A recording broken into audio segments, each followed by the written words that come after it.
Hello students, last class के अंदर अपन क्या देख रहे थे? पायरोलिसिस ऑफ एस्टर देख रहे थे ना। अपन एक दो एग्जांपल ऐसे देख रहे थे जिसमें इंट्रामोलिकुलर रिएक्शन होती है, मतलब अपने ही मॉलिक्यूल के अंदर वो निकल जाएगा, एलिमिनेट हो जाएगा। उसका अपन कुछ एग्जांपल देख रहे थे। तो पायरोलिसिस ऑफ एस्टर में आपके बात समझ में आ गई क्या करना होगा, है ना। आप क्या करो, वो ऑक्सीजन की साइड होगा ना, उसको आप अल्फा बीटा दो और आपको ये ट्राई करो कि जहाँ पे हिंड्रेंस कम हो उस बीटा और अल्फा के बीच में डबल बॉन्ड बना दो। उसके बाद में कोई प्रॉब्लम नहीं आएगी, है ना। जैसे देखो, और सीन एलिमिनेशन का मतलब समझ में आ गया। उनके एग्जाम्पल को अपन थोड़े एक दो प्रोसीड और करते हैं। मान लो ऐसा एग्जाम्पल लिखा रहता तो कि इस टाइप से, यहाँ पे मान लो OAC लिखा रहता। OAC का मतलब समझ रहे हो, AC का मतलब एसीटेट आयन, है ना। तो इनडायरेक्टली क्या लिखा हुआ है इस टाइप से, OCH डबल बॉन्ड OCH3, ये ऐसा ही है ना। तो इसको शॉर्ट में क्या लिखेंगे अपन, AC, एसीटेट आयन। तो आपको सीट या बुक्स में क्या लिखा मिलेगा, OAC, बराबर है। यहाँ पे अब मैं कुछ ग्रुप्स लगा देता हूँ, जैसे कि मान लो CH3 लगा दिया, यहाँ पे बच्चों मैंने मान लो H लगा दिया, है ना। इधर मान लो D लगा दिया, इधर मान लो H लगा दिया, इधर लेट सपोज मान लो PH लगा दिया, ऐसे करके, है ना। यहाँ पे मान लो कुछ नहीं लिखा हुआ, सिर्फ इसको मान लो हीट करना है, गर्म करना है। तो गर्म करते टाइम आपको क्या ध्यान रखना है, ये एस्टर है, इनडायरेक्टली ये कौन है, एस्टर। और एस्टर को गर्म करते हैं तो ऑक्सीजन वाले साइड वाला ये कार्बन मेरे लिए कौन सा हो जाएगा, अल्फा। उसके पास वाले सभी कार्बन कौन से होंगे, बीटा। तो बोले ये भी बीटा होगा और ये भी बीटा होगा। आपको मैंने क्या बताया था, किसके बीच में डबल बॉन्ड बनाना है, सीन एलिमिनेशन होता है। सीन एलिमिनेशन का मतलब ये होता है कि OAC ग्रुप और जो हटेगा एक हाइड्रोजन, वो दोनों सेम साइड होना चाहिए। ये बात तो ठीक है, लेकिन अभी फिलहाल जो ये एग्जांपल दे रखा है आपको जस्ट कंफ्यूज करने के लिए, तो ऊपर वाले तो सर मतलब ही नहीं है कोई, ये तो सर बहुत ज़्यादा हिंडर्ड है। तो इनके बीच में यहाँ डबल बॉन्ड बनाना चाहोगे या फिर इसके बीच में डबल बॉन्ड बनाना चाहोगे। तो लास्ट क्लास में आपने ये देखा कि बीटा हाइड्रोजन कौन सी निकलेगी, तो बोलेंगे जहाँ पे इंट्रेंस कम होगी वो निकलेगी। तो बोलेंगे ऊपर वाले से कोई मतलब ही नहीं है, यहाँ पे बस एक डबल बॉन्ड बना दो, बात खत्म, है ना। तो ये उसका आंसर हो गया। देखो इसका क्या आएगा, ऊपर वाला कायरल सेंटर पे कोई फर्क नहीं पड़ेगा, ये ऐसा का ऐसा, यहाँ पे क्या हो जाएगा, ये OAC चला जाएगा, यहाँ पे डबल बॉन्ड बना दो ऐसे करके, चाहे वो नीचे बना दो या कैसे बना दो। तो इस टाइप से उसका आंसर आ गया। क्लियर है। मैं ये चाहता हूँ कि नीचे वाला बीटा ना हटे, तो मैं यहाँ पे कुछ ऐसा ग्रुप लगा दूँ, जैसे यहाँ पे मान लो बच्चों D लिखा हुआ है, यहाँ पे H लिखा हुआ है और यहाँ पे मान लो Me लिखा हुआ है, बराबर है। यहाँ पे इस बार मैंने PH लिख दिया और इधर OAC लिखा हुआ है और इधर एक H लिखा हुआ है।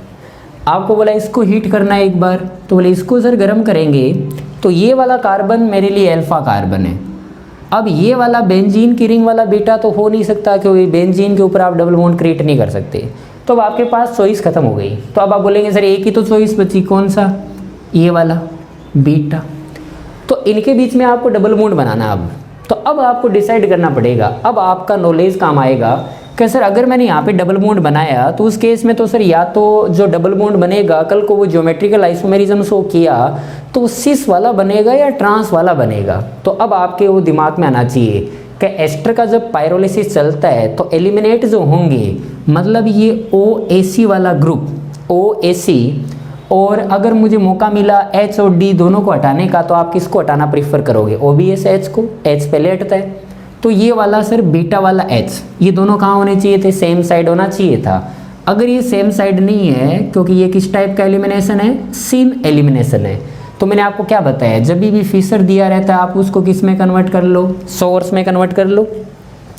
सोर्स में कैसे कन्वर्ट करेंगे, देखो ये PH नीचे, यहाँ पे बच्चों Me नीचे, इधर D, इधर H, इधर OAC और इधर H, बराबर है ये बात।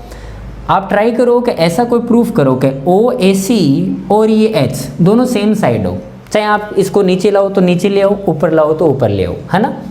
ओके, मैंने देखो ऐसे किया कि इस OAC को ना ऊपर की साइड प्रूफ कर दिया। चलो ऊपर की साइड प्रूफ करते कि ये OAC ऊपर आ गया। ऐसा जब हुआ तो हाइड्रोजन इस साइड आ गया और ये PH इस साइड आ गया। ठीक है, नीचे वाला कार्बन समझ में आ गया। ऊपर वाले पे हाइड्रोजन अब कहाँ प्रूफ करूँ, H, क्योंकि दोनों कहाँ होने चाहिए थे, सेम साइड, सीन एलिमिनेशन होता है। तो ऐसा करने से ये D कहाँ आएगा, इधर, और ये Me किधर आ गया, इस साइड, थोड़ा ऐसे घूम जाएगा ऐसे करके, है ना। अब आप इन्हें एलिमिनेट कर दो, ये OH और ये हाइड्रोजन चले जाएंगे, और बीच में क्या आ जाएगा बच्चों, डबल बॉन्ड आ जाएगा। तो देखो ये डबल बॉन्ड जब आएगा तो ये आपको कैसा दिखाई देगा, D इधर, Me इधर, इधर क्या सीन बनेगा, H इधर और PH इधर, D इधर और H और PH, ऐसा बन जाएगा। ये जो आपके पास एल्कीन बनी है, हर एक एल्कीन का अपन सिस ट्रांस से नामकरण नहीं कर सकते, बिकॉज वाई कि सिस ट्रांस के लिए आपको सेम ग्रुप सेम साइड वाला ही फंडा चलता है, लेकिन कल को मान लो सेम ग्रुप ना हो तो उस केस में आप EZ तो बोल सकते हो। तो मैंने बोला कि ये डबल बॉन्ड ये बता दो, चलो सिस ट्रांस तो मैं बोलूँ कैसे, कि यहाँ पे सर हाइड्रोजन और PH अलग अलग है, ये दोनों अलग अलग है, तो उस केस में बोलेंगे सर सिस ट्रांस वाला फंडा नहीं चलेगा, तो EZ बता दो और क्या है ना। तो EZ वाला आपको नंबरिंग करनी पड़ेगी CIP रूल के अकॉर्डिंग। PH को 1 नंबर दिया, हाइड्रोजन को 2 नंबर दिया, Me को 1 नंबर दिया, D को 2 नंबर दिया, सेम नंबर अपोजिट साइड। कौन सी डबल बॉन्ड है ये, E वाला है। तो कई बार क्वेश्चन में लिखा रहता है कि जब इस टाइप के एस्टर को गर्म करते हैं तो आपको किस टाइप के एल्कीन मिलने के चांस है, तो आपको क्या बताना पड़ेगा कि E वाली एल्कीन मिलने के चांस है। तो अपन ने पायरोलिसिस ऑफ एस्टर कवर किया है ना, तो एस्टर वाला हो जाएगा आपसे, इसमें प्रॉब्लम अब नहीं आएगी। क्लियर है। अब देखो सेकंड नंबर एक रिएक्शन और देख लो, गर्म ही करना है बच्चों इस बार भी। पायरोलिसिस जहाँ पे भी लिखा रहता है वो गर्म करने वाला फंडा होता है ना, लेकिन अब एस्टर को मैं गर्म नहीं कर रहा। Pyrolysis of tertiary amine oxide, amine oxide, tertiary amine के ऑक्साइड्स को अपन गर्म करते हैं, वो भी अपने आप में एक एग्जाम्पल इंट्रामोलिकुलर एलिमिनेशन का होता है। इनडायरेक्टली जो ये रिएक्शन होती है ना, इस रिएक्शन का नाम है, क्या नाम है, कॉप्स एलिमिनेशन। कॉप्स एलिमिनेशन, तो आपसे पूछे कॉप्स एलिमिनेशन क्या होता है, तो Cope's elimination pyrolysis of tertiary amine oxide को जब गर्म करते हैं ना, तो उसको अपन कॉप्स एलिमिनेशन के नाम से जानते हैं। होता क्या है, जैसे ये R1 है, ये है ना, ये N है, ये मान लो R2 है और ये R3 है। क्या ये 3 डिग्री के एमाइन है, ये 3 डिग्री के एमाइन है। अब मुझे इसको पहले तो क्या बनाना पड़ेगा, ऑक्साइड बनाना पड़ेगा। गर्म तो बाद में करूँगा, पहले मुझे क्या बनाना पड़ेगा, टर्सरी एमाइन ऑक्साइड। तो जब भी टर्सरी एमाइन को ऑक्साइड में बदला जाएगा तो आपको एक ऑक्सीजन चाहिए, तो ये एक एक्स्ट्रा ऑक्सीजन आपको कोई भी पर एसिड दे सकता है। पर एसिड का मतलब ये होता है कि जिस भी एसिड का नाम पर एसिड है, मतलब जिसके पास एक एक्स्ट्रा ऑक्सीजन है, वो आप यहाँ पे ले लो, तो वो एक ऑक्सीजन आपको एक्स्ट्रा प्रोवाइड कर देगा। कौन कौन हो सकता है, तो बोले कैसे भी लिखो, देखो इस टाइप से लिखा रहेगा COOH। अगर मैं 2 ऑक्सीजन लेकर दो तो क्या होता है, एसिटिक एसिड, एक एक्स्ट्रा और है, इसमें पेरोक्सी बॉन्ड है, तो पेरोक्सी बॉन्ड है तो बोलेंगे पर एसिटिक एसिड। ऐसे आप कोई भी बना सकते हो, जैसे मान लो HCOOH लेता तो ये तो कौन सी होती है, फॉर्मिक एसिड, एक ऑक्सीजन एक्स्ट्रा तो बोलेंगे पर फॉर्मिक एसिड। क्या मेरी बात ठीक लग रही है। जैसे कि मान लो CF3COOH, ऐसे कोई भी आप एक पर एसिड लो, और वो पर एसिड आपको इनडायरेक्टली एक ऑक्सीजन ही प्रोवाइड करता है एक्स्ट्रा, और ये एक एक्स्ट्रा ऑक्सीजन जो होता है ना, वो इस ऑक्सीजन को दे दिया जाता है। ऐसा करने से क्या होता है, ये जो 3 डिग्री की एमाइन है अब ये ऑक्साइड में कन्वर्ट हो जाएगी। देखो NR2 और इधर लिख देता हूँ R3, और ये लोन पेयर इसको डोनेट करेगा तो इस ऑक्सीजन पे माइनस आ जाता है और इसके ऊपर पॉजिटिव आ जाता है। इसको ही बोलते हैं क्या अपन, टर्सरी एमाइन ऑक्साइड। ये अपने आप में क्या है बच्चों, एक टर्सरी एमाइन ऑक्साइड है। अब आपको इसको गर्म करना होता है, तो जब अपन इसको हीट करेंगे तो ये क्या हो जाएगा, एलिमिनेशन आपको शो होगा, ठीक है ना। यहाँ पे आपको एलिमिनेटेड प्रोडक्ट मिलना स्टार्ट होता है, ये फंडा है। अब मैं कोई एग्जांपल को लेके आपको समझाता हूँ कैसे करना है आपको, बराबर है। मान लो यहाँ पे CH3CH2N लिखा हुआ है, बराबर, यहाँ पे CH3 और यहाँ पे CH3 और ये मान लो O- और ये पॉजिटिव चार्ज। ये मेरे पास एक टर्सरी एमाइन ऑक्साइड है। इसको जब हीट किया जाता है तो जैसे एस्टर में 6 मेंबर की अपने पास ट्रांजिशन स्टेट मिलती है ना, इसमें 6 तो नहीं मिल पाएगी। देखो ये कार्बन अल्फा ये बीटा, ये अल्फा बीटा है ही नहीं, ये अल्फा बीटा है ही नहीं।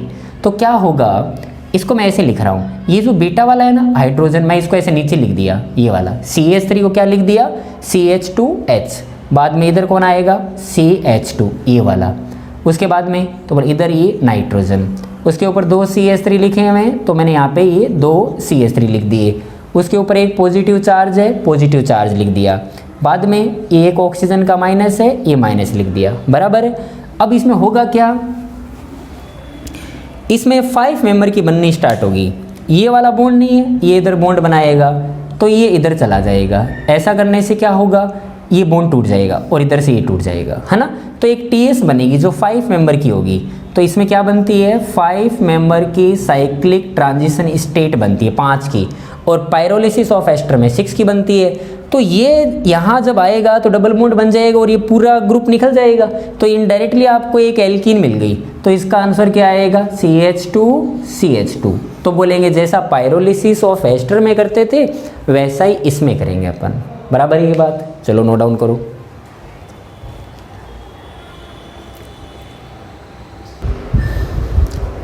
चलो बच्चों इनको आप हीट करो, ये टर्सरी एमाइन के कुछ ऑक्साइड्स है। फंडा क्या लगाना है, नाइट्रोजन वाले के पास वाला कार्बन अल्फा होगा, उसके पास वाला बीटा होगा, बराबर है। जैसे पायरोलिसिस ऑफ एस्टर में करते थे वैसा इसमें करना है। आप बोलेंगे सर अल्फा बीटा कैसे चूज़ करोगे, तो आप बीटा बच्चों हमेशा वो हाइड्रोजन चूज़ करना जो लेस हिंड्रेड हो, जिसके ऊपर कोई हिंड्रेंस नहीं हो, कुछ ना लिखा रहे ना, तो वो सबसे बढ़िया रहेगा। उनके बीच में आप अल्फा और बीटा के बीच में डबल बॉन्ड बना देना, बाकी चला जाएगा, है ना। जैसे देखो मान लो मैंने यहाँ पे ET लिखा है बच्चों, तो ET का मतलब समझ रहे हो, ET का मतलब ये ऐसा हो जाएगा ना CH2CH3, ऐसा इधर होगा। तो बोलेंगे ये वाला कार्बन मेरे लिए अल्फा हो जाएगा, ये वाला कार्बन मेरे लिए बीटा हो गया, तो बस बात खत्म। तो बोलेंगे यहाँ से चटेगा और ये मेरा अल्फा और ये पूरा लिविंग ग्रुप बाहर, तो आपके पास प्रोडक्ट के रूप में क्या बनेगा CH2CH2 मिल गया। बाकी आपको कोई नहीं पूछेगा क्या मिला, बराबर। इसमें क्या करोगे, तो बोलिए IPR लगा हुआ है, बहुत बड़ा आइसोप्रोपाइल ग्रुप लिखा हुआ है, Me लिखा हुआ है। Me में तो अल्फा और बीटा का कोई काम ही नहीं है, इसमें तो सिर्फ अल्फा, ये बीटा है ही नहीं, तो ये तो बात ही खत्म हो गई। ET का मतलब क्या हो जाएगा CH2CH3, और वो ग्रुप डेफिनेटली बड़ा ग्रुप है ना। तो आप क्या करोगे, तो बोले अल्फा बीटा, तो मेरा ट्राई क्या रहेगा, मैं लेस हिंड्रेड वाला बीटा H हटाऊंगा और ये पूरा ग्रुप चला जाएगा, ये इनके बीच में डबल बॉन्ड लगा दूंगा, है ना। तो ये क्या बन जाएगा CH2 डबल बॉन्ड CH2। इसमें अल्फा बीटा ही नहीं, इधर है ही नहीं, तो बस एक ही मेरे पास चॉइस रह गई, या तो इधर डबल बॉन्ड बनाओ या फिर इधर बनाओ, और चॉइस भी नहीं है, दोनों एक जैसे हैं। तो इसका आंसर क्या आएगा, तो इसका आंसर कुछ ऐसा आ जाएगा। क्या बोलते हो बच्चों, बराबर है।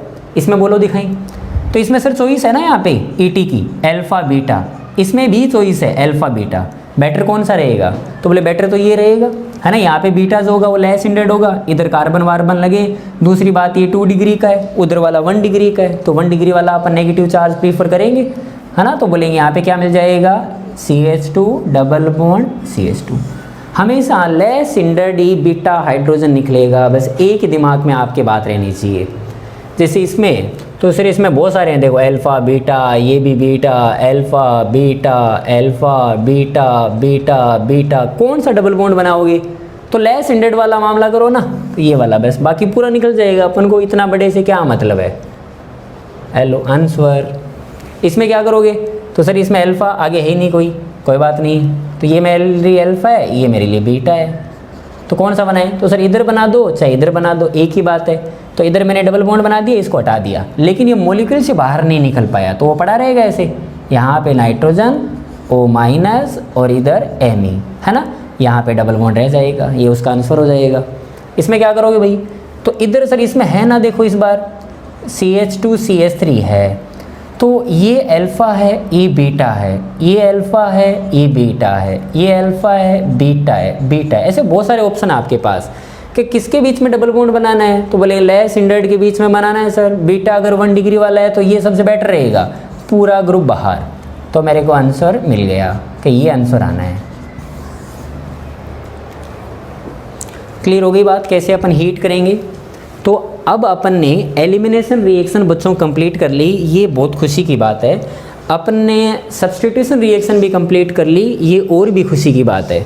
लेकिन अब आपको ना इतना ज्ञान हो जाना चाहिए कि कब क्या होगा, मतलब SN1 होगी रिएक्शन या E1 होगी, SN2 होगी या E2 होगी, उसका थोड़ा कंक्लूजन लिखते हैं अपन, है ना। जो भी अपने आज तक सीखा है ना वो थोड़ा सा मिक्सअप करते हैं अब। क्लियर है बात, और बहुत इंपॉर्टेंट है, आपका रिवीजन भी होगा इससे। याद रखना इस बात का कि SN1 जो है ना वो E1 के जैसी है। मेरी बात ठीक है? जब SN1 और E1 में काम एक जैसे होते हैं, वही लिविंग ग्रुप कटना, कार्बोकेटाइन का बनना, ये सारे काम एक जैसे होते हैं। और जहाँ SN2 होती है वहाँ पे E2 के चांस होते हैं, वहाँ पे E2 के चांस होते हैं। SN2 और E2 एक जैसे सी है और SN1 और E1 एक जैसी सी है। पहला तो दिमाग में क्या रहना चाहिए, SN2 और E2 एक जैसी है और SN1 और E1 एक जैसी है। ये बात ठीक है? इतनी बात क्लियर हुई।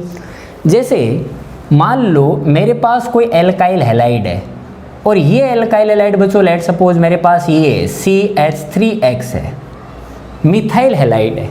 तो इस मिथाइल हैलाइड के सामने कोई भी आ जाए, आपको क्या लगता है क्या हो सकता है?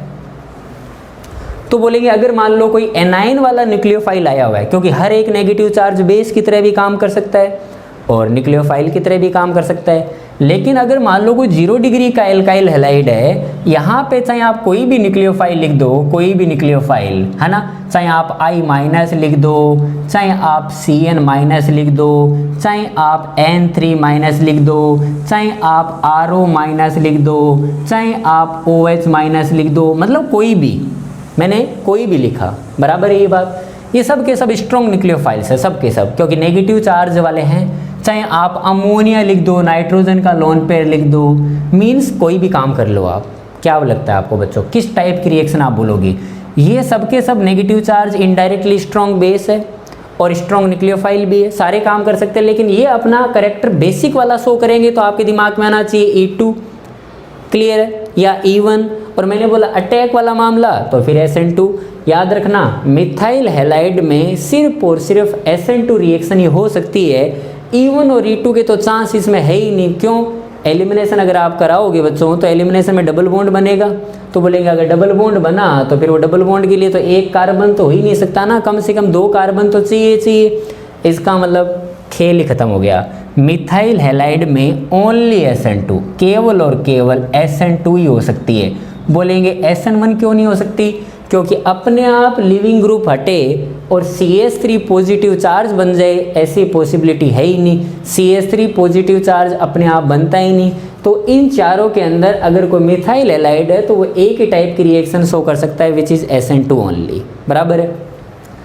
कल को मान लो आपने ऐसा किया कि यहाँ पे ये एल्काइल हैलाइड लिया और ये नेगेटिव चार्ज वाले लिए, मान लो वीक न्यूक्लियोफाइल जैसे पानी हुआ, या फिर मान लो एल्कोहल हुए, या फिर मान लो एसिटिक एसिड हुआ, तो ये तो अटैक भी नहीं कर सकते, इतने ये खतरनाक नहीं है अटैक कर सके।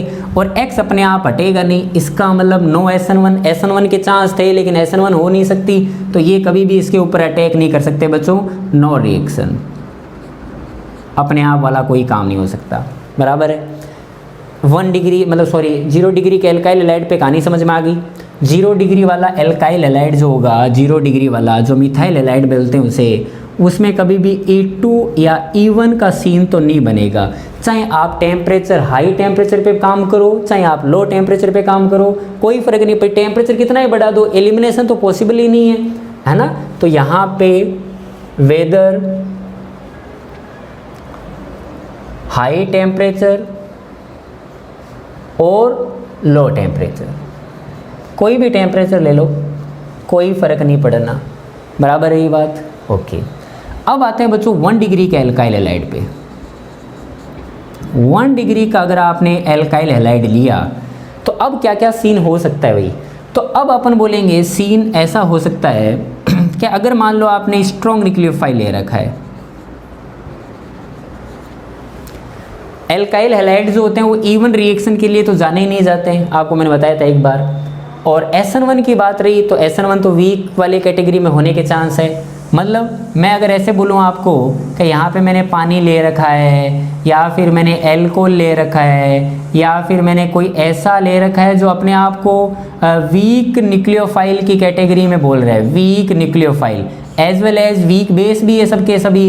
लेकिन आपको पता होना चाहिए कि आप चाहे इसके गर्म करो चाहे मत करो, E one product as a minor product बनेगा तो बोलेंगे ओनली SN1, यहाँ पे क्या बन जाएंगे SN1 प्रोडक्ट मिल जाएंगे। ये बात ठीक है। स्ट्रॉन्ग वाले में ध्यान देते हैं अपन, जैसे कि मान लो कोई X माइनस तो इसमें नहीं आ सकता, मान लो कोई भी लिख लो आप, जैसे कि मान लो CN माइनस दे रखा है, या फिर RO माइनस दे रखा है, या फिर OH माइनस लिख रखा है, NH2 माइनस लिख रखा है ना, इस टाइप के कोई भी मान लो NH3 माइनस लिख रखा है, SH माइनस लिख रहा है, व्हाटएवर कोई भी नेगेटिव चार्ज, या फिर NH3 या फिर NH3, तो चांस किसके बनेंगे? तो बोलेंगे चांस बनेंगे सर अगर इन्होंने बेसिक वाला काम किया, तो बेसिक वाला काम किया तो ये अल्फा और ये बीटा है ना, तो अगर इन्होंने एलिमिनेशन किया तो डबल बॉन्ड बनेगा, और अगर मान लो अटैक हुआ तो SN2 बनेगा। इसका मतलब SN2 भी मिलेगा और E2 भी मिलेगा, दोनों मिल सकते हैं। लेकिन आप एक बार देख लेना क्या लिख रखा है क्वेश्चन में, हमेशा सब्सटीट्यूशन जो होते हैं बच्चों लो टेम्परेचर पे फेवर करते हैं, और E2 वाले प्रोडक्ट होंगे वो हाई टेम्परेचर पे। इनके साथ अगर आपको गर्म करके लिख रखा है तो आप एक बार आंसर में देख लेना, ऑप्शनों में डबल बॉन्ड बनाया और रहे तो वो अपना आंसर माना जाएगा, नहीं तो अटैक प्रीफर करेंगे अपन, तो 1 डिग्री का अटैक अपने पर फास्ट कराएगा। अगर कुछ नहीं लिखा रहे तो SN2 major, E2 minor. E2 product is major at high temperature and SN2 product is major at low temperature. अगर ये लो टेम्परेचर पे तो ये मेजर होगा, हाई टेम्परेचर पे होगा तो E2 मेजर होगा। क्या 1 डिग्री के एल्काइल हैलाइड में क्लियर होगी बात?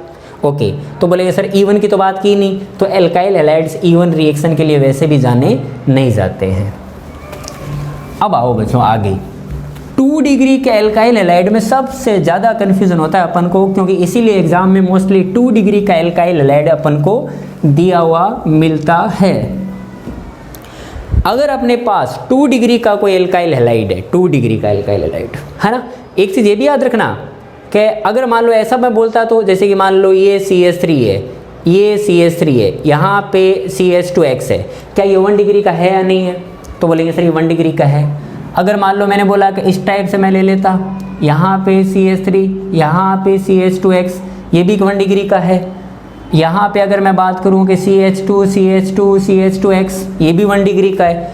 लेकिन ये वाले जो है ना हिंडर्ड 1 डिग्री है, ये वाले जैसे कि यहाँ पे मान लो हिंड्रेंस है, ये वाले पे मान लो हिंड्रेंस है, और यहाँ पे सर कोई हिंड्रेंस नहीं है, नो हिंड्रेंस, क्योंकि SN2 जो होता है ना वो SN2 कराने के लिए आपको हिंड्रेंस नहीं होनी चाहिए, वो आपकी प्राइमरी कंडीशन है। जैसे कि मान लो मैं यहाँ पे RO माइनस लेता बच्चों, बराबर है, आप क्या सोचते हैं, मान लो मैं यहाँ पे RO माइनस लेता, डेफिनेटली RO माइनस अटैक भी कर सकता है और एक बेसिक करेक्टर भी शो करता है ना। तो आपका ये काम बनेगा कि एक बार आप देख लेना, कल को मान लो RO माइनस दिया हुआ है तो ये कभी भी अटैक नहीं कर सकता इस वाले पे। ये कौन है? नियोपेंटाइल है। नियोपेंटाइल कभी भी SN2 दे ही नहीं सकता, इवन ये 1 डिग्री का है, बहुत ज़्यादा हिंड्रेंस होती है उस पर। तो अगर ये बहुत ज़्यादा हिंड्रेंस होती है उसके ऊपर, इसका मतलब ये वाला कार्बन अल्फा है, ये वाला मान लो बीटा है, तो उस केस में अपन क्या बोलेंगे? तो उस केस में अपन बोलेंगे कि चाहे आप गर्म करो चाहे ना करो, अटैक वाला मामला तो हो नहीं सकता सर। नियोपेंटाइल कभी भी SN2 तो नहीं देगा, ये तो श्योर है। E2 दे सकता था, इसके पास ताकत भी थी E2 देने की, लेकिन बाद में पता चला कि सर बीटा पे हाइड्रोजन नहीं है, तो बोलेंगे सर ये फिर E2 भी नहीं दे पाएगा, नो E2। अब रह गई बात A की, कौन सी? SN1 की। तो बोलेंगे तो सर स्ट्रॉन्ग है, वीक नहीं है, स्ट्रॉन्ग है, तो बोले स्ट्रॉन्ग हो चाहिए। SN1 में इस बात से कोई फर्क नहीं पड़ता है आपने न्यूक्लियोफाइल कैसा ले रखा है, वीक लोगे तो SN1 को फेवर करेगा, लास्ट में नंबर आएगा उसको, सब कुछ कोई नहीं कर पाएगा तो वो कुछ तो करेगा। तो बोलेंगे SN1 क्या करेंगे? अटैक, मतलब इसको हटाया, पॉजिटिव चार्ज बनाया, मिथाइल का शिफ्ट कराया और SN1 रिएक्शन करा पाएगा, ये ओनली SN1। मेरी बात ठीक लगी आपको? यहाँ पे मान लो RO माइनस लिखा हुआ है, इसको हीट करना है, मान लो अटैक करना फिर से प्रीफर नहीं किया, हिंडर्ड है, तो क्या करेंगे? तो बोलेंगे ये इस बार अल्फा और बीटा, तो बोलेंगे E2 प्रीफर करेगा, SN2 प्रीफर नहीं करेगा। तो बोलेंगे SN1 का तो नंबर ही नहीं आया, तो बोले SN1 का नंबर इसलिए नहीं आएगा, एलिमिनेशन के चांस थे इसमें। ओके, इसकी बात करें तो जब हिंड्रेंस ही नहीं है तो अटैक करना प्रीफर करेगा, तो बोलेंगे SN2 प्रोडक्ट बनेगा। और कल को अगर इसमें गर्म करने वाला लिख रखा है तो एक बार देख लेना, अल्फा बीटा के बीच में डबल बॉन्ड भी बना सकता है, दोनों ही काम कर सकता है। तो बड़ी आइडिया कैसे लगाएं, कौन सा करेगा। अगर आपको सीधा सीधा लिख रखा है तो SN2, और आपको अगर ऐसे लिख रखा है कि गर्म करके बताओ तो बोलेंगे E2। सही बात है। एलिमिनेशन होगा या नहीं होगा आपको हीटिंग से थोड़ा आइडिया लग जाएगा, है ना। ओके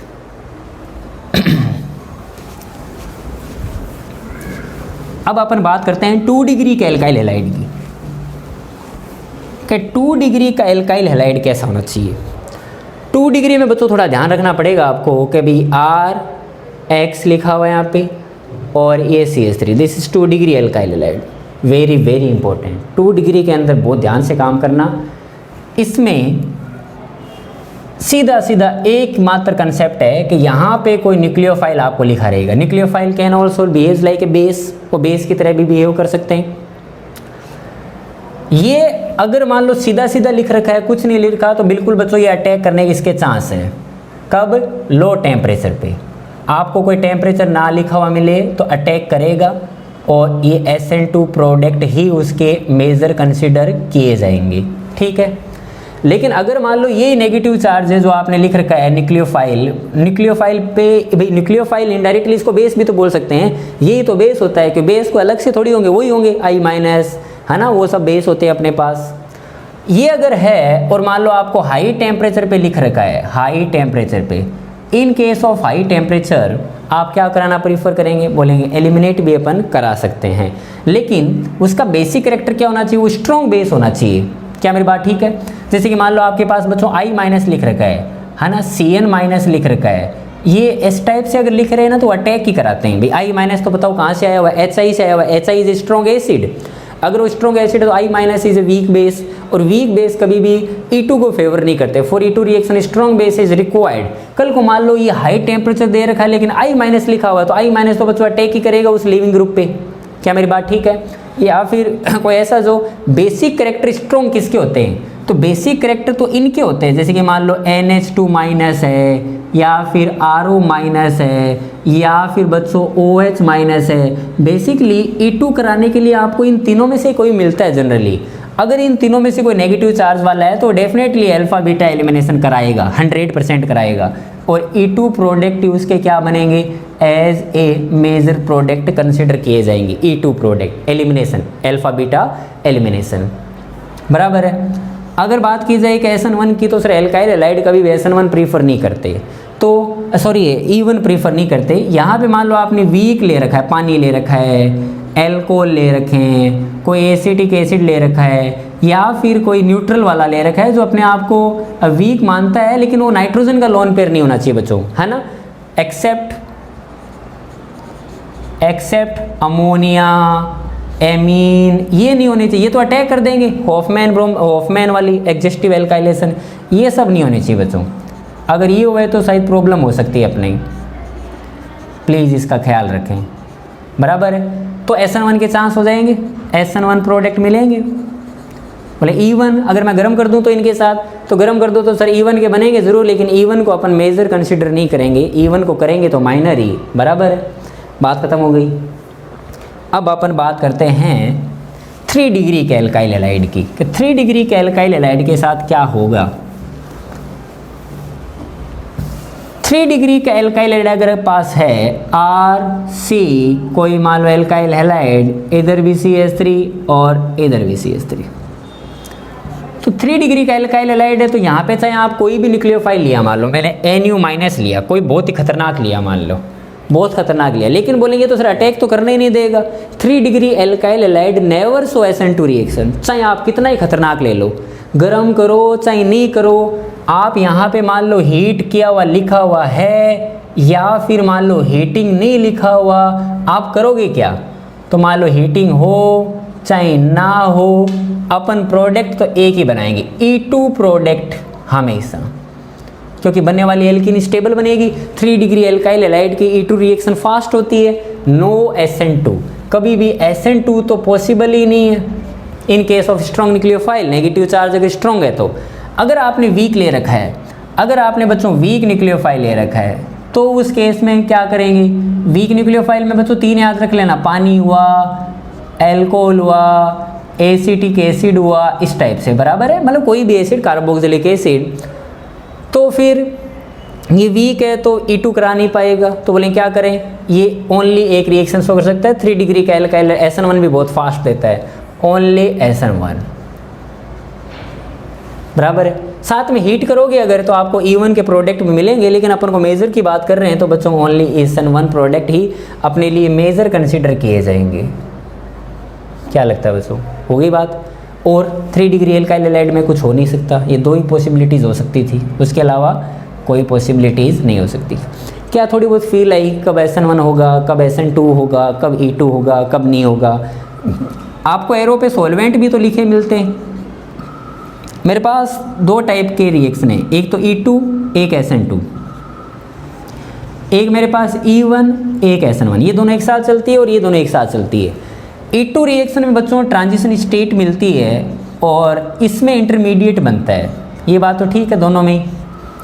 इसमें ट्रांजिशन स्टेट की स्टेबिलिटी देखते हैं और इसमें इंटरमीडिएट की स्टेबिलिटी देखते हैं। इंटरमीडिएट बनाने के लिए आपको ऐसे सॉल्वेंट का यूज़ लेना पड़ेगा जो उस लिविंग ग्रुप को हटा दे, तो हटा दे तो बोलेंगे किस टाइप के सॉल्वेंट होने चाहिए, पोलर प्रोटिक सॉल्वेंट फेवर। आप पोलर प्रोटिक लोगे तो E1 और SN1 के चांस मतलब फेवर करेंगे। कभी भी सॉल्वेंट किसी भी रिएक्शन का बच्चों पाथ चेंज नहीं कर सकता है ना, लेकिन ले लोगे तो अच्छा रहेगा। और E2 रिएक्शन में अपने आप नहीं हटना चाहिए कुछ भी, लिविंग ग्रुप H हटेगा अपने आप E2, SN2 में बैक साइड अटैक होगा, लिविंग ग्रुप अपने आप हटेगा। इसका मतलब उसमें पोलर एप्रोटिक सॉल्वेंट फेवर करेंगे, पोलर एप्रोटिक सॉल्वेंट फेवर करेंगे। नोट डाउन करो इसे।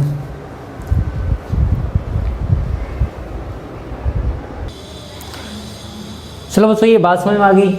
ओके, अगर लिविंग ग्रुप की बात करें तो लिविंग ग्रुप तो सर एल्काइल हैलाइड में हमेशा ही RI चाहिए अपन को, RI, उसके बाद में RBr, उसके बाद में RCl और RF कभी नहीं लेते। मान लो ये तो बात सही है, मान लो कल को F को हटाना हो तो कोई ऐसी आपके पास रिएक्शन है कभी वीक जो लिविंग ग्रुप्स है उनको हटाना पड़े तो कौन सी रिएक्शन है, E1CB रिएक्शन है ना, उसको मैंने यहाँ पे नहीं लिखा था। चलिए गई बात, ये लिख लो पास में, क्या लिखना, क्या जैसे RF है और अगर आपको F को हटाना पड़े तो केवल पूर लिविंग ग्रुप को हटाने के लिए एक ही रिएक्शन है, E1CB रिएक्शन।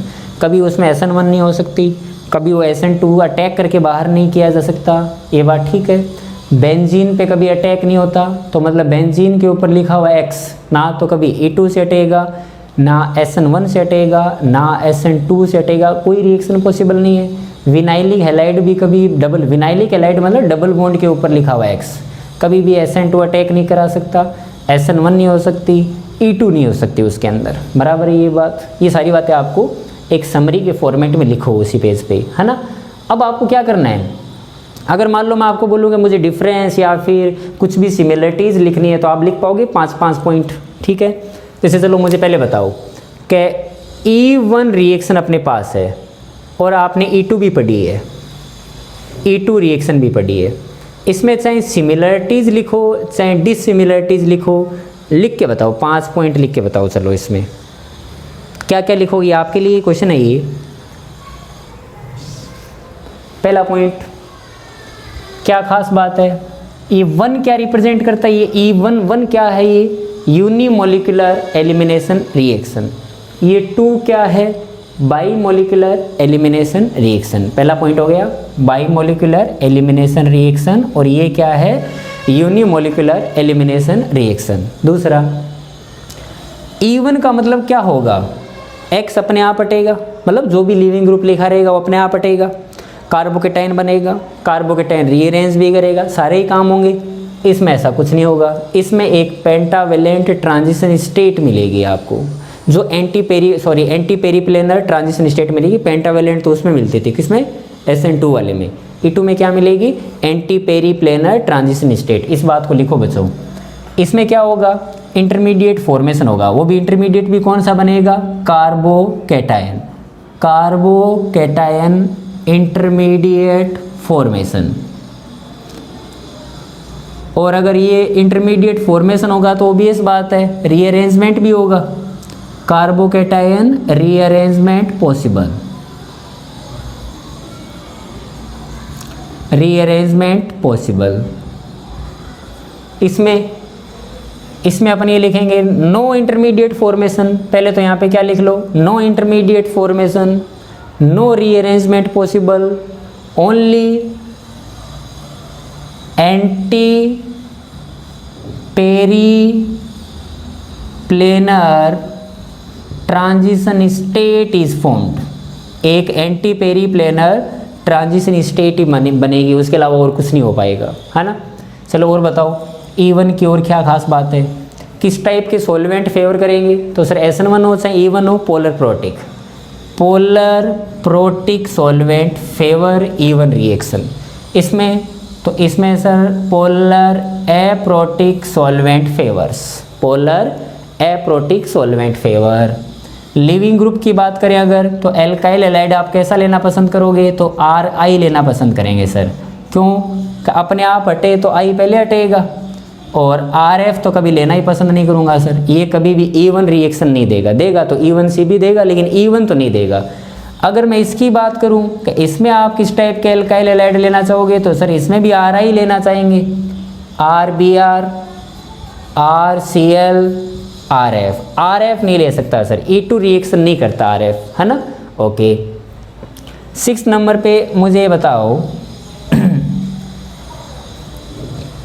कि ऊपर लिख देता हूँ मतलब, ठीक है।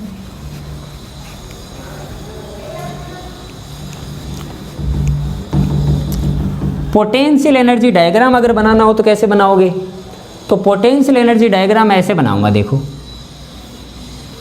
इधर रिएक्शन चल रही है, इधर एनर्जी है, इसमें तो क्या होगा, पहले हटेगा TS बनेगी, बाद में इंटरमीडिएट भी बनेंगे, वो रीअरेंज भी करेंगे इस टाइप से। ये मैंने बच्चों जनरली ऊपर क्यों लिख दिया, यहाँ पे इसको नीचे लिखा है, देखो यहाँ पे सबस्ट्रेट है, यहाँ पे बनने वाली एल्कीन है, यहाँ पे बनने वाली एल्कीन होंगी। ओके, तो अगर ये एल्कीन होगी तो सर इसकी एनर्जी और इसकी एनर्जी आपने तो ओवरऑल एनर्जी दे दी, तो ओवरऑल एनर्जी दे दी, तो ये ग्राफ किसका है, एंडोथर्मिक का। और आपको बताएगा एलिमिनेशन में तो आपको एनर्जी देनी पड़ेगी ना, गर्म तो करना ही पड़ेगा ना। ऑल एंडोथर्मिक प्रोसेस का मतलब क्या होता है, हीट इज रिक्वायर्ड।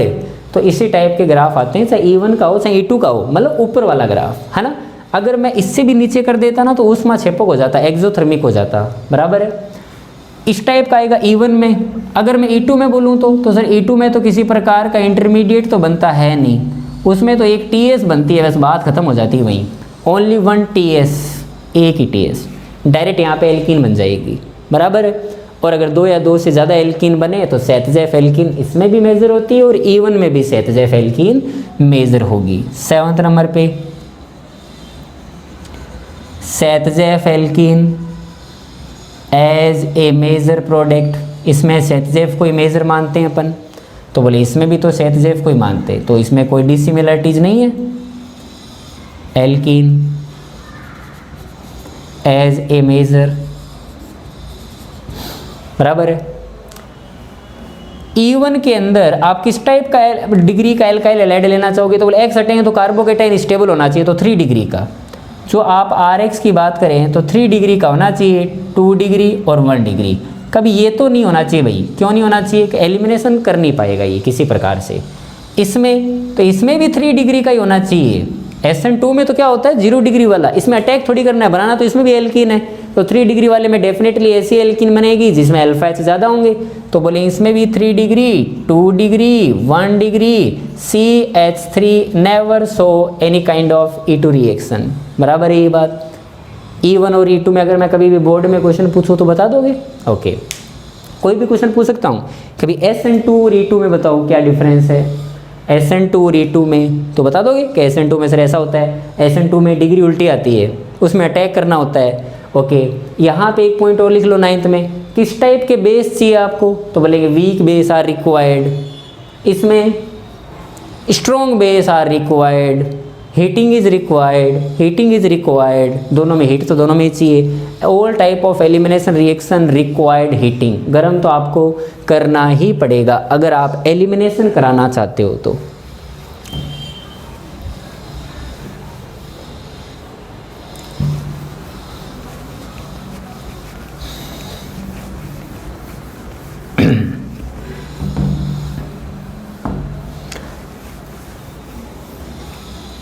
एल्कोहल मैंने आपको बहुत सारे पढ़ाए ना बच्चों। एल्कोहल की क्या समरी होनी चाहिए मुझे बताना एक बार।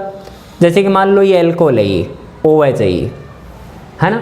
तो एल्कोहल की क्या कहानी है, एल्कोहल मुझे बताना। अगर मान लो यहाँ पे कॉन्सेंट्रेटेड H2SO4 लिखा हुआ है या फिर कॉन्सेंट्रेटेड H3PO4 लिखा हुआ है, ये बताना किस टाइप की रिएक्शन है ये। Dehydration of alcohol. कौन सी रिएक्शन है ये? इवन रिएक्शन है ये। बात ठीक है, इवन रिएक्शन है।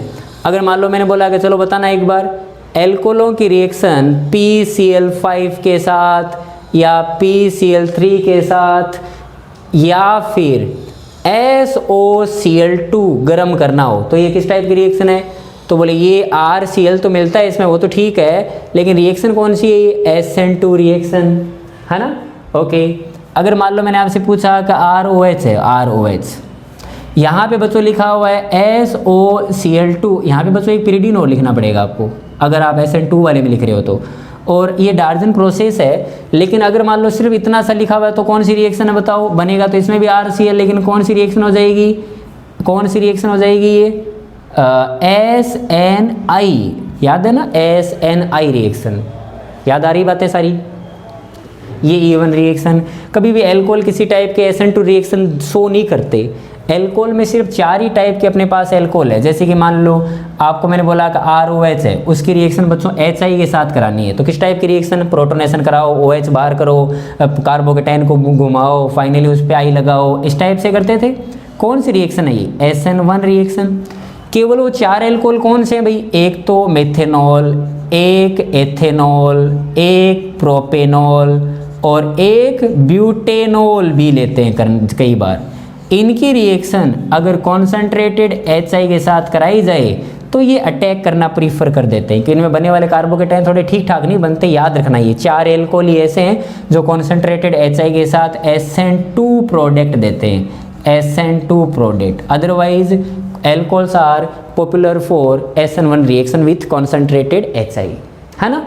ये इस टाइप से याद रहेगा, कॉन्सेंट्रेटेड HI के साथ, SOCl2 के साथ, PCl3 PCl5 के साथ, कॉन्सेंट्रेटेड H2SO4 के साथ। ये एल्कोहल की बच्चों कहानी हो गई पूरी, है ना। अब क्या करें, मैं आपको ये सब क्यों बता रहा हूँ कि आप इसको एक पेज में लिखो। अपने 2 टाइप की रिएक्शन पूरी कर ली है, एक तो न्यूक्लियोफिलिक सब्स्टिट्यूशन कर ली, वो कर लिया, सब्स्टिट्यूशन पूरी हो गई, उसके बाद में एलिमिनेशन भी हो गया। तो आप है ना बाकी जो नेक्स्ट रिएक्शन मैं पढ़ाऊंगा एडिशन रिएक्शन, उसको स्टार्ट करने से पहले कम से कम 4 या 5 पेज में, 6 पेज मान लो, उसमें वो हर एक चीज़ इंपॉर्टेंट लिख डालो जो काम की है। अब कल संडे है, संडे को बैठ के आपको एक काम करना है। वो काम क्या करना है, मैं यहाँ पे जो रिएक्शन का नाम लिखूंगा ना वो आपको लिखनी है कि ये रिएक्शन क्या है, ठीक है ना। आपको जस्ट नेम लेते ही वो रिएक्शन याद आनी चाहिए। ऑर्गेनिक के अंदर अगर कोई नेम रिएक्शन है ना तो उसकी इंपॉर्टेंस अपने आप में बहुत बढ़ जाती है। बोर्ड के अकॉर्डिंग आपको क्या पता होना चाहिए क्या लेते हैं, एरो पे क्या लिखा हुआ रहना चाहिए, क्या बनेगा, दैट्स इट। मैकेनिज्म आपको बोर्ड में कभी लिखने की जरूरत नहीं होती है, मोस्टली क्लियर है। कोई बहुत ही पॉपुलर रिएक्शन है तो उसकी मैकेनिज्म पूछ लेता है, बाकी मैकेनिज्म नहीं आती है, बराबर है। नेम रिएक्शन आपको रट जानी चाहिए दिमाग के अंदर, सभी के सभी, बराबर है। मैं यहाँ पे एक आपको क्वेश्चन दे रहा हूँ कि right the following reaction, right the following reaction आपको लिख के लानी है, और ये सारी लिख के फोटो लेके या PDF बना के मुझे भेजनी है आपको संडे को शाम तक, ठीक है ना। मैं देखना चाहता हूँ आप कैसे लिखते हो। देखो बच्चों, आपको कितने मार्क्स का क्वेश्चन पूछा है वो थोड़ा आपके दिमाग में हमेशा रहना चाहिए। मान लो 1 नंबर का क्वेश्चन है तो 1 नंबर में तो बच्चों सिर्फ रिएक्शन ही तो बताओगे और थोड़ी बताओगे बातें। लेट सपोज मान लो 2 नंबर का है तो 2 नंबर में अपन क्या करेंगे, ये रिएक्शन है तो थोड़ी उसकी और बातें कर लेंगे कि ये लेंगे ना तो ये हो जाएगा, थोड़ा सा 1-2 एग्जाम्पल से समझा देंगे, ये करेंगे ना तो सर ये हो जाएगा, बराबर है। और अगर मान लो वो क्वेश्चन 4 नंबर का है तो उस हिसाब से आपसे वो क्वेश्चन पूछेगा, तो उसको जितना आप जानते हो ना उसके बारे में, जितना आपके पास नॉलेज है वो सब लिख डालो, ठीक है ना। 2 पेज 3 पेज जितना भर पाओ उतना भर दो। 2 नंबर के क्वेश्चन में आधा पेज भरना चाहिए, आधे से भी कम भरो, मैं तो बोल रहा हूँ, ठीक है ना। 5-7 लाइनों में भर दो। और 3 नंबर में 1 पेज और 4 नंबर में 2-2.5 पेज, जितने भर पाओ उतने भरो, बराबर है। अभी आपको सिर्फ मैं क्या याद करा रहा हूँ, मुझे बस मैं ऐसे बोला फिंकलस्टीन रिएक्शन तो आपके दिमाग में आनी चाहिए, अच्छा RI होता है, RX होता है, NEI एसीटोन होता है, अटैक करता है, RI बनता है सर, वो फिंकलस्टीन रिएक्शन होती है। मैंने बोला स्वार्ट्स रिएक्शन, दिमाग में आ जाना चाहिए कि RF बनाने की ओनली सर एक ही रिएक्शन है, स्वार्ट्स रिएक्शन। मैंने बोला वुड्स रिएक्शन तो आपके दिमाग में आनी चाहिए, अच्छा वुड्स रिएक्शन वो है ना। तो चलो स्टार्ट करते हैं। पहली रिएक्शन वुड्स रिएक्शन, लिख के बताना क्या होती है। वुड्स रिएक्शन में कौन लेते हैं, किसकी रिएक्शन है, क्या बनता है, एक लाइन में। Second reaction Swarts reaction, Swarts reaction कौन सी है वो मुझे बताना। Finkelstein reaction, Finkelstein reaction. Fourth number पे मुझे बताना Fittig reaction, Fittig reaction. Fifth number पे मुझे बताना Wurtz Fittig, Wurtz Fittig reaction. Ullmann reaction. Seventh number पे फ्रैंकलैंड रिएक्शन।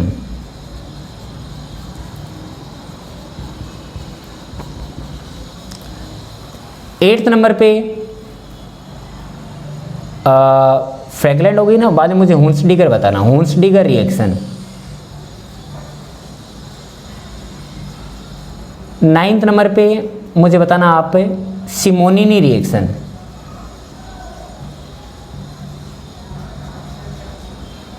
टेंथ नंबर पे कोलवे इलेक्ट्रोलिसिस क्या है, कोलवे इलेक्ट्रोलिसिस। 11th नंबर पे हॉफमैन एग्जेस्टिव एल्काइलेशन क्या है।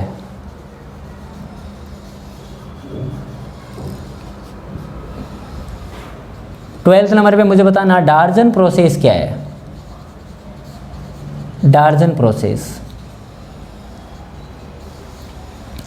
13 नंबर पे मुझे बताना what do mean by dehydration of alcohol, किस टाइप की रिएक्शन है ये, डिहाइड्रेशन ऑफ एल्कोहल। एल्कोहल का डिहाइड्रेशन का मतलब आप क्या समझते हो, ठीक है। What do mean by dehalogenation, dehalogenation of alkyl halide या डाइहैलाइड्स।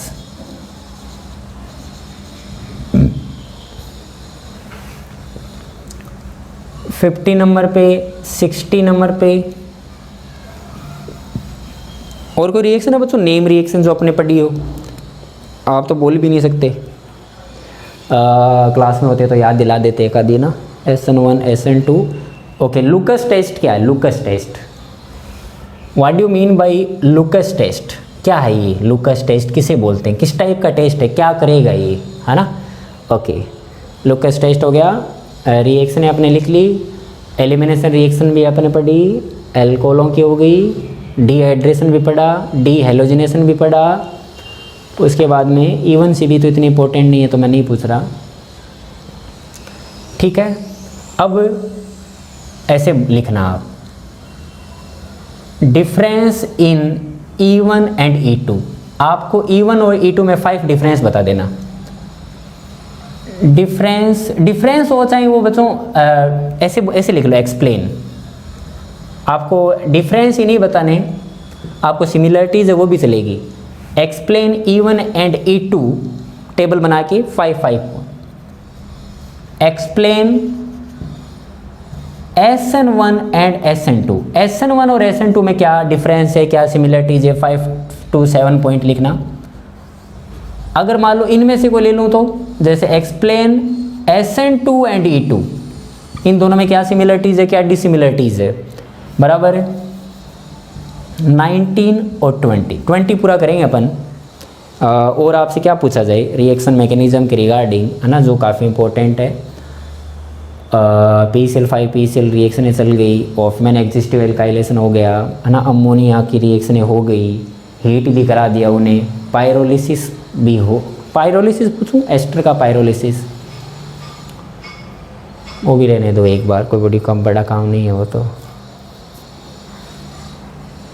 उसके बाद में मुझे ये बताओ फोटो हेलोजिनेशन ऑफ एल्केन क्या होता है?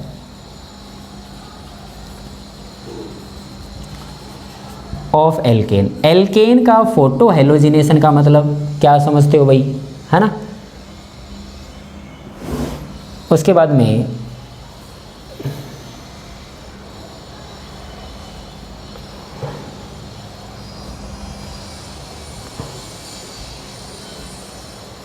उसके बाद में SN2 रिएक्शन है और मिल जाए ना एक।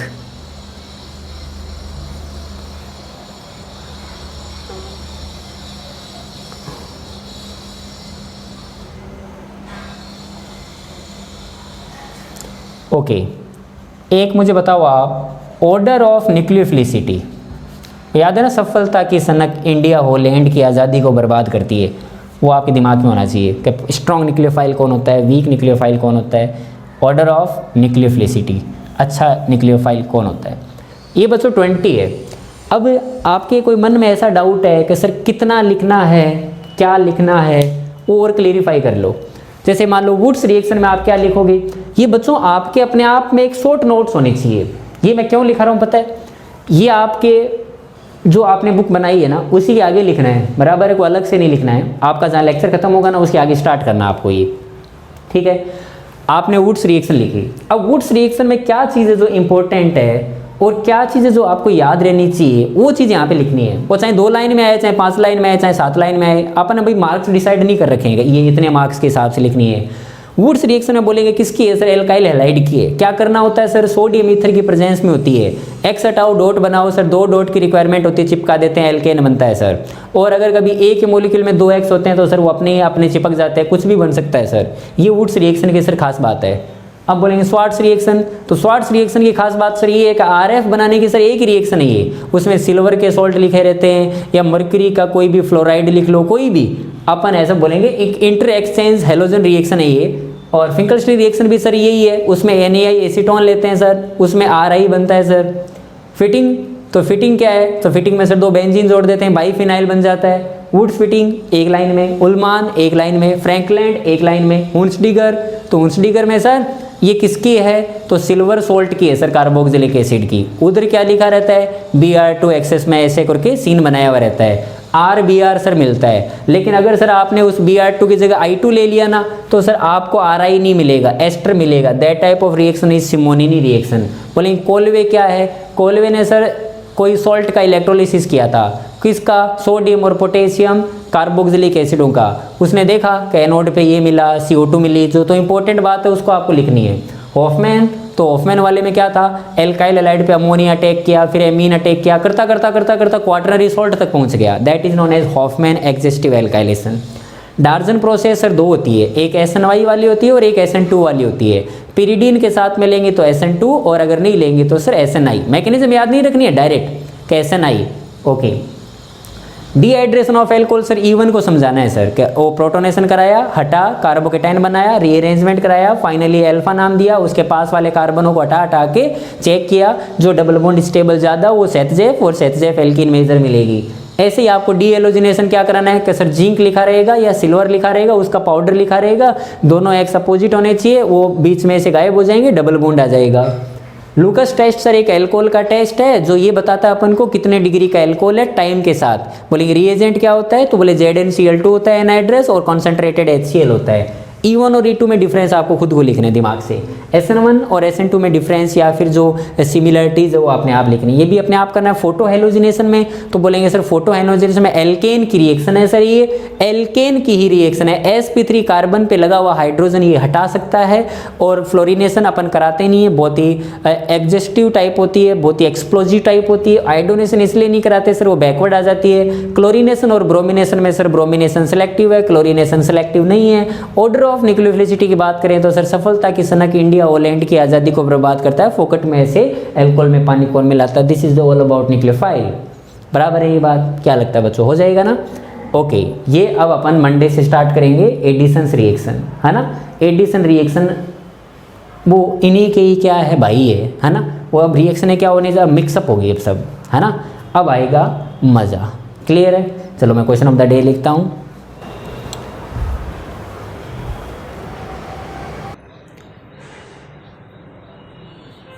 तो ये आपके लिए क्वेश्चन ऑफ द डे है ना, इसको मैं आपको थोड़ा सा बता देता हूँ। ये टोलुइन है, इसका आपको ब्रोमिनेशन कराना है, ठीक है ना। बाद में उसकी एक्वस केवेज के साथ रिएक्शन करानी है, देन आपको SOCl2 के साथ डार्जन प्रोसेस, उसके बाद में वुड्स है, अगेन ब्रोमिनेशन। ये एल्कोलिक है ना, ये वाला एक्वस है, ध्यान रखना। एल्कोलिक केवेज के साथ फाइनल प्रोडक्ट F बना देना आप, है ना। ये आपका आंसर है, ये मुझे आप भेज देना। और याद रखना बच्चों, जो मैंने अभी आपको इससे पहले 5-7 जो भी रिएक्शन दी थी ना, उसको आपको संडे को इवनिंग तक आराम से भेज देना आप, लेकिन भेजना जरूर सभी।